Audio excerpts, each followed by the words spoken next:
prediction ng ating kaibigan.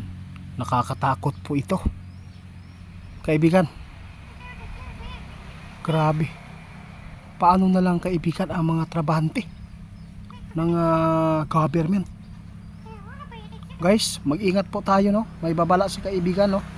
Sa lahat ng makapanood, paki-share na lang ito. May nakita si kaibigan na talagang mangyayari ito, no? Hindi man po ngayon, baka sa sunod na taon, baka sa susunod pa. Pero paghandaan natin.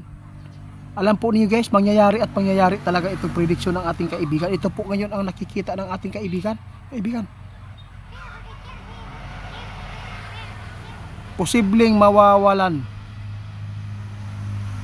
ng pira ang bangko. Patay. Ano na lang kaya ang mangyayari dito? Pag totoo ito guys, may panahon talaga daw guys na mawawala ang pira sa bangko. Bakit? Ano po ba ang gagawin, kaibigan?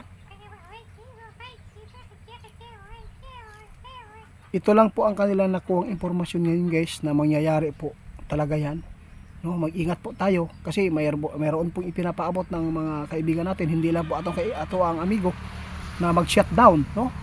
Hindi lang po ang shutdown ang kuryente, kundi ito po ang tandaan ninyo. Ngayon nakita ang ating kaibigan kanina, ito po ang nakita ng ating kaibigan na informasyon, kaya nagpapaabot sila agad na talagang mangyayari ito.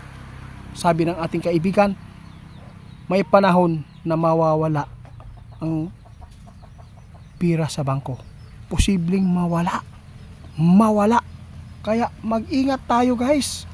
Yun po. Mayroon pa naman tayong ipinapaabot doon na i-withdraw na lang. Baka po magkaroon po ng kaguluhan, no? Bigla ang World War 3. Sino pa ba ang mag-uupin dyan kung mayroong gulo, di ba? Naku, napakasakit itong balita ng ating kaibigan. Masakit ito sa mga mayroong pong pira sa bangko.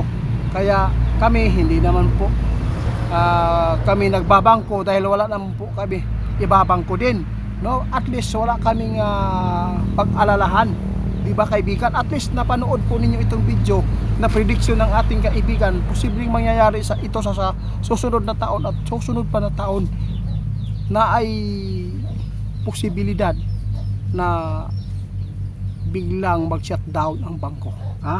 Timanin na lang na inyo kaibigan. Ito talaga ang nakuha niyong informasyon doon sa inyo. Grabe kaibigan, no? Hindi ako makapaniwala sa sinasabi ninyo. Sa bagay, wala naman po talaga kaming bangko sa pira, no? Wala kaming bangko. Wala kaming nailagay doon sa bangko, no? Kasi wala naman po talaga kaming pira ibangko, no? Kasi po itong video na to guys, hindi ito para sa amin kundi para sa lahat ng mayroon pong pira. Kasi balang araw guys, magkakaroon talaga ng ganyan na masasagupa natin sa mundong ito. Mag-ingat po tayo guys. Alam po ninyo, kung i-declare po talaga sa mga namumuno yan, pwedeng gawin yan di ba? At least pinapaabutan tayo ng ating kaibigan para mapaghandaan natin at gawin po natin ang ikakabuti. Kung ano man po ang pagpapaabot, kung hindi man po kayo maniniwala sa mangyayari kasi kampanting-kampanti na kayo, nasa inyo, walang problema yan. Basta kami, nagpaabot kami na ito po ang mangyayari sa susunod na panahon.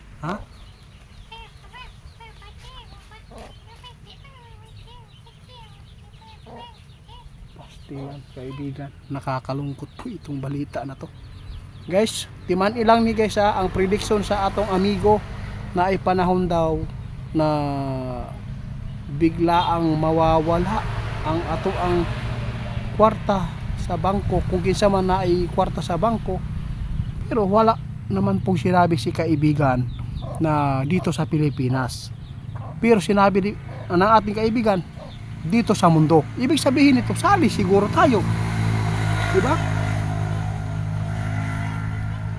Lahat po ng mga impormasyon na makikita ng mga duwende guys doon sa kanilang kaharian, no, ipapaabot talaga nila, lalo na ay napakaraming tao na doon talaga nilalagay po nila time deposit doon sa bangko para po ang kanilang pera ay hindi po agad na makuha. Kaya yung mga ipinapaabot po ng ating kaibigan noon na kailangan i-withdraw na lang ang pera para po ay hindi mag mahay, kaya nga no, daghan kaayo karon ang mga modus guys.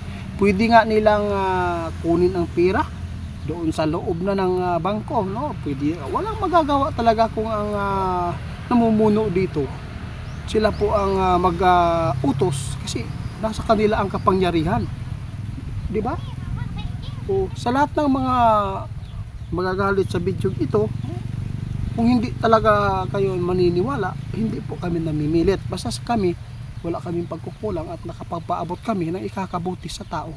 Kaya sa lahat ng makapanood, ingat po tayo guys. Ito, tandaan po ninyo daw, ang ipinapaabot po namin, mangyayari po talaga daw yan. No?